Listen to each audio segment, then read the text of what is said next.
अस्सलाम वालेकुम। बिस्मिल्लाहिर्रहमानिर्रहीम। तो आज हम शुरू करेंगे ड्रग्स समरी में। हम जो ड्रग्स हैं डायरेक्ट एक्टिंग मस्करीनिक एगोनिस्ट और डायरेक्ट एक्टिंग निकोटीनिक एगोनिस्ट ये पढ़ेंगे। पिछले में हमने पढ़े थे मस्करीनिक एगोनिस्ट निकोटीनिक एगोनिस्ट असल में होते क्या हैं, किस तरह से रिसेप्टर के ऊपर क्या चीज़ लगती है, वो सारा मैकेनिज्म हमने पढ़ा था। बट नाउ अब हम एक्चुअल में ड्रग्स के बारे में पढ़ेंगे। ठीक है, अब हमारे पास जो सबसे पहला ड्रग आता है ना, विच शुड बी एसिटाइलकोलिन। लेकिन एसिटाइलकोलिन को हम एज अ ड्रग इस्तेमाल नहीं कर सकते। ये मैंने आपको पहले भी बताया था कि एसिटाइलकोलिन बहुत जल्दी ब्रेक डाउन हो जाता है। उसके बहुत जल्दी ब्रेक डाउन होने की वजह से उसका कोई काम ही नहीं रहता। यानी आपने बॉडी में उसको लिया और वो फ़ौरन ब्रेक डाउन हो गया, तो उसका तो कोई फ़ायदा नहीं हुआ उसको लेने के, क्योंकि वो कोई इफेक्टिव प्रोड्यूस नहीं कर सकेगा। Long acting drugs effect produce करते हैं, या फिर एटलीस्ट वो मॉडरेट एक्टिंग ड्रग्स होने चाहिए। ठीक है, इसलिए एसिटाइलकोलिन एज अ ड्रग हम नहीं देते, लेकिन inside the body acetylcholine utilise होता है, क्योंकि वो प्रोड्यूस होता रहता है। अगर वो ख़त्म भी होता रहता है तो नया जनरेट होता रहता है। ठीक है, नेक्स्ट हमारे पास ड्रग है बथेनिकोल। अब बथेनिकोल कैसे काम करता है? बथेनिकोल हमारे पास एक्टिवेट कर देता है मस्करीनिक रिसेप्टर्स को। ठीक है, इंक्रीज IP3 एंड डैग। ये इस्तेमाल होता है हमारे पास bladder and bowel atony, for example after surgery और स्पाइनल कॉर्ड इंजरी। अगर सर्जरी की जाए, स्पाइनल कॉर्ड की इंजरी हो जाए, तो हमारे पास जो नर्व्स है ना वो डिनर्वेट हो जाती है। अब डिनर्वेशन की वजह से ब्लैडर एंड बाउल जो है वो कॉन्ट्रैक्ट नहीं कर पाते। ठीक है, वो एक रिलैक्स स्टेट में हो जाते हैं। तो हमें ये पता है कि मस्कराइन एगोनिस्ट हमेशा जो है वो ब्लैडर की और बाउल की जो है वो कॉन्ट्रैक्शन करवाते हैं।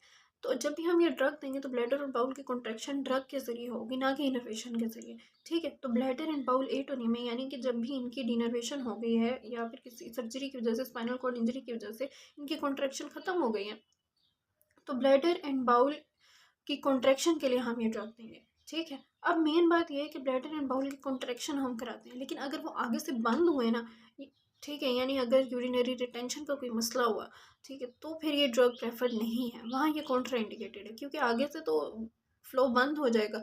ठीक है, और आप पीछे से कॉन्ट्रैक्शन बढ़ा दोगे तो ये हमारे पास डेंजरस सिचुएशन बन जाती है। इसलिए नॉन ऑब्स्ट्रक्टिव यूरिनरी ब्लैडर में ये दिया जाता है। ओरल IM दिया जाता है और पुअर लिपिड सोल्युबिलिटी होती है। इसका मतलब ये CNS को क्रॉस नहीं कर सकता। और इसकी जो टॉक्सिसिटीज़ हैं वो सारे के पैरासिम्पैथोमाइमेटिक इफेक्ट्स हैं, जैसे कि हमने पिछले पढ़ लिए थे। जो भी टॉक्सिसिटी, साइक्लोस्पैज्म, डायरिया, ये सब कुछ। ठीक है, और वेजोडाइलेशन भी और रिफ्लेक्स टैकिकार्डिया भी। अब इसको हमारे पास जो रिवर्स करने के लिए ना, हम देते हैं एट्रोपिन सल्फेट। ठीक है, एट्रोपिन हमारे पास CVS के और ब्रोंको कंस्ट्रिक्शन जो करवाते हैं ना, उसके रिस्पॉन्स को रिवर्स कर देती है। ठीक है, अब आप आगे पढ़ेंगे कि एट्रोपिन ये काम कैसे करती है। फिलहाल के लिए आप एक वर्ड याद कर लेंगे इसको, जो हमारे पास बथेनिकोल के ड्रग की जो बथेनिक के ड्रग के इफेक्ट ख़त्म करने के लिए हम जो ड्रग देते हैं वो है एट्रोपिन सल्फेट। ठीक है, नेक्स्ट हमारे पास ड्रग है पाइलोकार्पिन।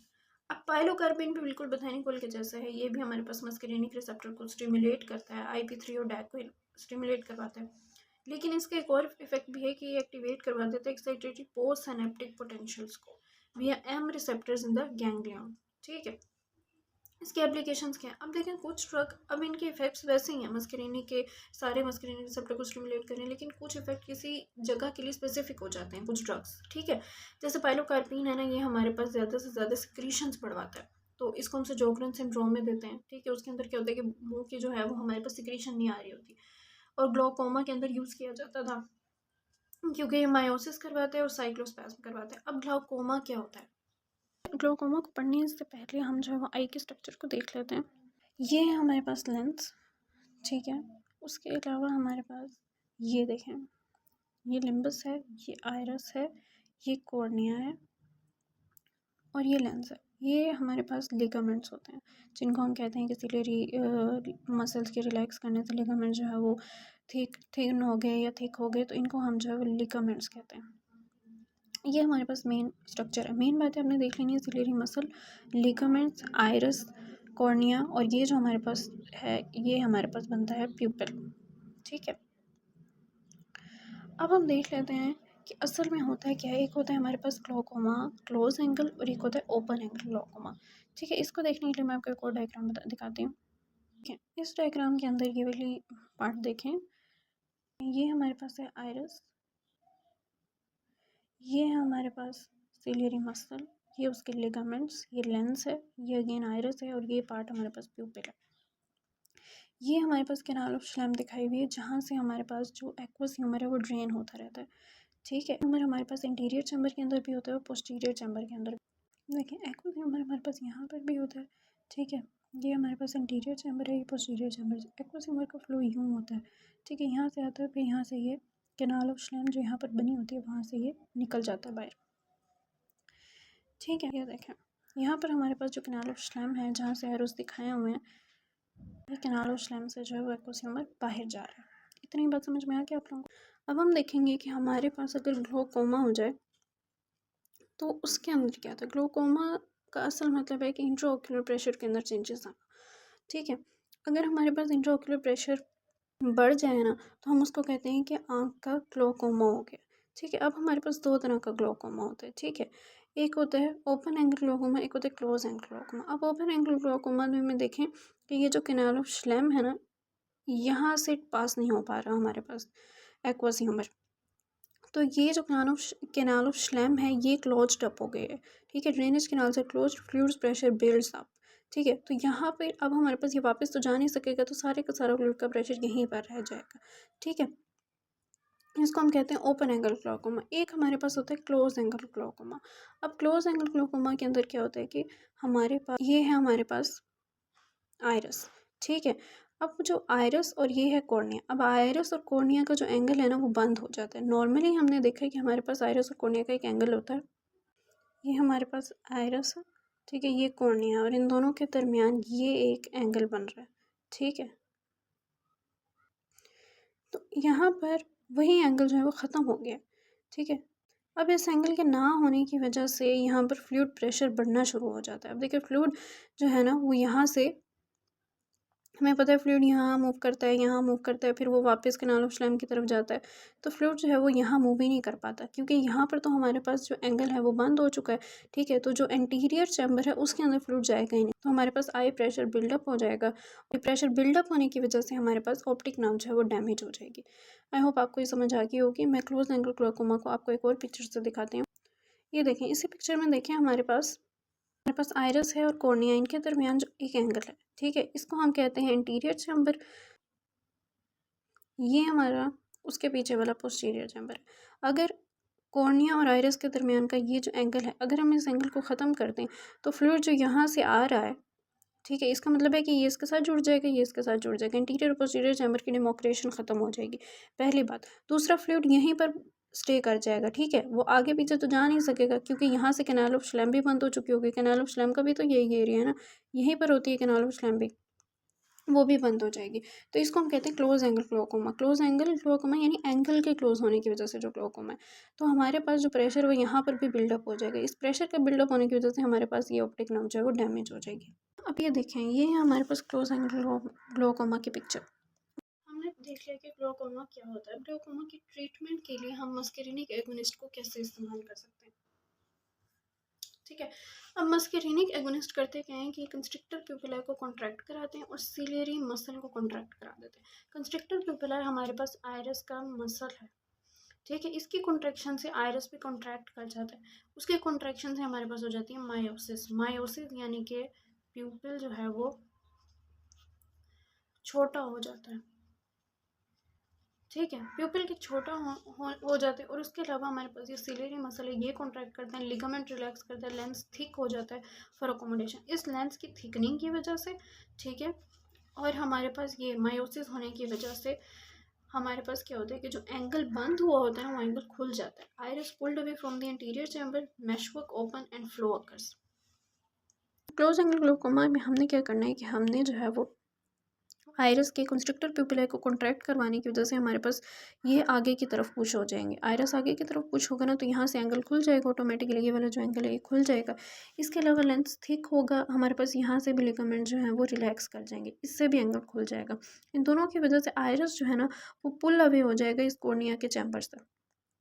ठीक है, जब ये इंटीरियर चैम्बर से दूर हो जाएगा यानी इस कॉर्निया से दूर हो जाएगा तो हमारे पास यहाँ पर जो एंगल बंद हुआ था वो एंगल खुल जाएगा, और हमारे पास वापस से जो फ्लो है वो होना शुरू हो जाएगा, यहाँ से यहाँ और यहाँ से यहाँ। ठीक है, अब इसकी गुड लिपिड सोल्युबिलिटी है और ये भी बिल्कुल बोथेनिकल जैसे इफेक्ट करवाते हैं, लेकिन ये वेजो कंस्ट्रिक्शन करा देता है। विया गैंग्लियोनिक इफेक्ट, क्योंकि हमने यहाँ पे देखा कि एक्साइटेटिव पोस्ट सिनेप्टिक पोटेंशियल को स्टिमुलेट करवा रहे हैं, तो गैंग्लियन के इफेक्ट की वजह से हमारे पास यहाँ पर वेजो कंस्ट्रिक्शन हो जाती है। नेक्स्ट हमारे पास मस्कराइन, ये भी बिल्कुल बोथेनिकॉल के जैसा है। ये असल में एक अल्कलॉइड होता है जो कि मशरूम के अंदर होता है, लोअर लिपिड सोलिबिलिटी है और mushroom poisoning of fast onset type. Mushroom poisoning भी किस तरह की होती है, पैरासिम्पैथोमाइमेटिक इफेक्ट जैसी होती है, ये हम डिस्कस कर चुके हैं, ठीक है। नेक्स्ट हमारे पास एक और ड्रग होता है सीवीमेलाइन। सीवीमेलाइन सिंथेटिक होता है और ये M3 रिसेप्टर के लिए सेलेक्टिव होता है। ये भी हमारे पास जोगलन सिंड्रोम के अंदर इस्तेमाल होता है, ठीक है। अब हम देखते हैं हमारे पास अगला ड्रग है कार्बाकोल, ठीक है। अब कार्बाकोल हमारे पास कैसे काम करता है कि मस्करीनिक और निकोटीनिक एगोनिस्ट दोनों होता है, यानी मस्करीनिक के ऊपर भी एक्ट करता है, निकोटीन के ऊपर भी एक्ट करता है, ठीक है। इसके अलावा ये एस्टर होता है कार्बामिक एसिड, इसके अलावा ये एस्टर होता है कार्बामिक एसिड का, ठीक है। इसीलिए ये पोर सबस्ट्रेट होता है एसिटाइल कोलिन एस्ट्रेस का, ठीक है, क्योंकि एसिटाइल कोलिन एस्ट्रेस एसिटाइल कोलिन के जैसा है ही नहीं, इसीलिए उसका पोर सबस्ट्रेट है, क्योंकि ये एस्टर है कार्बामिक एसिड का। इसके जो इफेक्ट्स हैं ना वो सीवीएस और जीआईटी दोनों के ऊपर आते हैं, ठीक है। और ये रिलीज़ करता है एपिनेफ्रीन को from the adrenal medulla and cause miosis and spasm of accommodation. ये सब तो हमें पता है, क्योंकि नॉर्मल इफेक्ट जो भी मस्करीन एगोनिस्ट होगा वो हमारे पास meiosis and spasm of accommodation कराएगा। इसके अलावा इसका एक्स्ट्रा इफेक्ट क्या है कि ये हमारे पास रिलीज़ करवा रहा है एपिनेफ्रीन को, ठीक है। नेक्स्ट हमारे पास आ जाता है कि इसके जो हमारे पास यूजेस हैं वो क्या है, वो ग्लोकोमा के अंदर इस्तेमाल होता है, यानी लोअर इंट्राओक्यूलर प्रेशर। उसके अलावा सिस्टेमिक यूरिनरी रिटेंशन के अंदर इस्तेमाल होता है, पैरालिटिक आइलियस में और रेनॉल्ड्स डिजीज़ में। रेनॉल्ड्स डिजीज़ कौन सी डिजीज़ है, इसके अंदर क्या होता है कि हाथों उंगलियों की या पेरिफेरीज की जो वेसल्स होती हैं उनकी वेजो कंस्ट्रिक्शन हो जाती है। अब चूँकि मस्करीनिक एगोनिस्ट वेजो डायलेशन करवाते हैं bye releasing endothelial nitric oxide, तो हमारे पास ये रेनॉल्ड्स डिजीज़ में इस्तेमाल होता है, क्योंकि नाइट्रिक ऑक्साइड को रिलीज़ करवा देते हैं, ठीक है। अब इसके एडवर्स इफेक्ट होते हैं आइज़ के ऊपर, सीवीएस के ऊपर और जीआईटी के ऊपर, क्योंकि इसके मेन इफेक्ट्स भी इसी के ऊपर हैं, इसलिए एडवर्स इफेक्ट भी इसी के ऊपर आएंगे, ठीक है। नेक्स्ट है हमारे पास direct acting nicotine agonist. Nicotine है, इसमें हमारे पास सबसे पहले ड्रग, हमें ये पता है किस तरह से काम करता है, बस सोडियम पोटेशियम चैनल, ये मैं पिछले वीडियो में एक्सप्लेन कर चुकी हूँ। नेक्स्ट है इसमें कि इसकी क्लिनिकल एप्लीकेशन स्मोकिंग सेसेशन में और इसके अलावा इंसेक्टिसाइड के तौर पर भी इस्तेमाल होता है, ठीक है। देन हमारे पास आ जाती है इसकी फार्माकोकाइनेटिक की हाईली लिपिड सोल्युबिलिटी, इसका मतलब ये कि ये सीएनएस के अंदर दाखिल हो सकती है। उसके अलावा इसकी टॉक्सिसिटी में आ जाती है जनरलाइज्ड गैंग्लियोनिक स्टिमुलेशन। वो क्यों, क्योंकि हमने पढ़ा था कि निकोटीनिक रिसेप्टर तो हर जगह है, तो हमने देखा था कि यहाँ भी निकोटीन, यहाँ भी निकोटीन, यहाँ भी, ठीक है। निकोटीनिक के रिसेप्टर्स तो यहाँ पर भी हैं। अगर ये सारे निकोटीन के रिसेप्टर स्टिमुलेट हो गए तो आगे जो इफेक्ट आएगा वो सारा जनरलाइज्ड होगा, ठीक है। इसीलिए हमने कहा कि हमारे पास जो है ना निकोटीनिक स्टिमुलेशन की वजह से जनरलाइज्ड इफेक्ट आता है, ठीक है। नेक्स्ट है हमारे पास वार्निसिलिन। अब वार्निसिलिन एक पार्शियल एगोनिस्ट है, यानी कंप्लीट एगोनिस्ट नहीं। इसका मतलब ये भी हो सकता है कि कंप्लीट एगोनिस्ट के इफेक्ट को जो है वो रिवर्स करता है, ठीक है, क्योंकि कंप्लीट एगोनिस्ट के इफेक्ट को ये पूरा होने ही नहीं देता, वो तो एक पार्शियल एगोनिस्ट है। ये भी हमारे पास स्मोकिंग सेसेशन में इस्तेमाल होता है और इसके एडवर्स इफेक्ट में हमारे पास hypertension, sweating, sensory disturbance, diarrhoea, polyuria and menstrual disturbances. बाकी सारे इफेक्ट्स इसके बिल्कुल गैंग्लियोनिक स्टिमुलेशन जैसे, मेन इसका जो इफेक्ट आता है वो आता है मेंस्ट्रुअल डिस्टर्बेंसेस, ठीक है। देन आता है सक्सिनाइल कोलिन, ये हमारे पास एम रिसेप्टर के ऊपर एक्ट करता है, ठीक है। मसल रिलैक्सेशन के लिए इस्तेमाल होता है। यहाँ पढ़ेंगे चैप्टर 27 कि हम मसल रिलैक्सेशन करवाते हैं जब हमने ट्रैकियल इंक्यूबेशन, यानी हमने ट्रैकियोस्टोमी करवानी होती है ना, तो हम मसल्स को रिलैक्स करवा देते हैं, ठीक है। उसके लिए हम जो है मसल रिलैक्सेंट्स देते हैं, जिनमें से एक मसल रिलैक्सेंट सक्सिनाइल कोलिन है। ये हमारे पास कैसे काम करता है कि इनिशियल मसल स्पैस्म करवा देता है। हमने पढ़ा था कि पहले जब डीपोलराइजेशन होती है, अगर बहुत ज़्यादा एक्सेसिव डीपोलराइजेशन हो तो हमारे पास मसल स्पैस्म में चला जाता है। मसल स्पैस्म के बाद पोस्ट ऑपरेटिव पेन होती है इसकी वजह से, और prolong action in person with abnormal butyryl cholinesterase. ऐसा क्यों कहा गया, क्योंकि ब्यूटेराइल कोलिनेस्ट्रेस इसको तोड़ देता है। तो अगर किसी के पास ब्यूटेराइल कोलिनेस्ट्रेस नहीं होगा तो उसके अंदर सक्सिनाइल कोलिन की जो अमाउंट है वो ज़्यादा देर के लिए रहेगी, ठीक है। ब्यूटेराइल कोलिनेस्ट्रेस एसिटाइल कोलिनेस्ट्रेस का भाई ही है। भाई से मुराद ये कि हमारे पास बिल्कुल एसिटाइल कोलिनेस्ट्रेस जैसा एंजाइम है, लेकिन ये हमारे पास प्लाज्मा के अंदर होता है, ठीक है। अब हम देख लेते हैं कॉन्ट्राइंडिकेशंस कि हमारे पास ऐसी क्यों भी है कॉन्ट्राइंडिकेशंस है अस्थमा के अंदर, क्योंकि अस्थमा के अंदर मैंने आपको बताया था कि ये सिक्रीशन ज़्यादा करवाते हैं और सिक्रीशन ज़्यादा करवाने की वजह से अस्थमा एग्रीवेट होता है।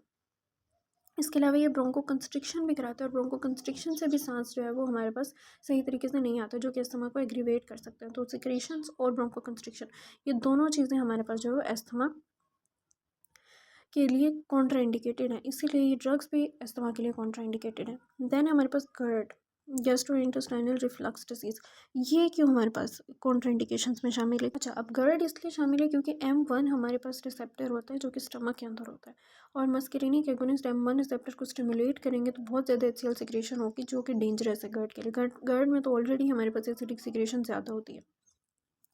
नेक्स्ट है कार्डियोजेनिक शॉक। कार्डियोजेनिक शॉक में भी कॉन्ट्राइंडिकेटेड है क्योंकि M2 जो है वो हमारे पास नेगेटिव ड्रोमोट्रोपिक इफेक्ट देता है, यानी कि कंडक्शन वेलोसिटी को कम कर देता है। तो ऑलरेडी अगर इंसान कार्डियोजेनिक शॉक के अंदर है और ऊपर से हमारे पास कंडक्शन वेलोसिटी भी कम हो गई है, तो हार्ट बिल्कुल ही पंप करना बंद कर देगा और हमारे पास शॉक जो है वो वर्स हो जाएगा। डायरिया के अंदर भी इसलिए क्योंकि डायरिया में ऑलरेडी एक्सेसिव कॉन्ट्रैक्शन हो रही होती है, अगर हम कोई पैरासिम्पैथोमाइमेटिक ड्रग देंगे तो कॉन्ट्रैक्शन बढ़ेगी, जो डायरिया को एग्रीवेट कर देगी। हार्ट फेलियर के अंदर भी, क्योंकि हार्ट के तो सारी इफेक्ट को ऑलरेडी ही स्लो डाउन कर रहे हैं पैरासिम्पैथोमाइमेटिक, तो हार्ट फेलियर में तो हमें कोई ऐसा ड्रग चाहिए जो हार्ट के को स्टिमुलेट करे, ना कि स्लो डाउन। और यूरिनरी इनकॉन्टिनेंस के अंदर भी, क्योंकि ये बाउल और ब्लैडर की जो है वो स्टिमुलेशन करवाते हैं ये ड्रग, तो यूरिनरी इनकॉन्टिनेंस के अंदर भी ये ड्रग कॉन्ट्राइंडिकेटेड है।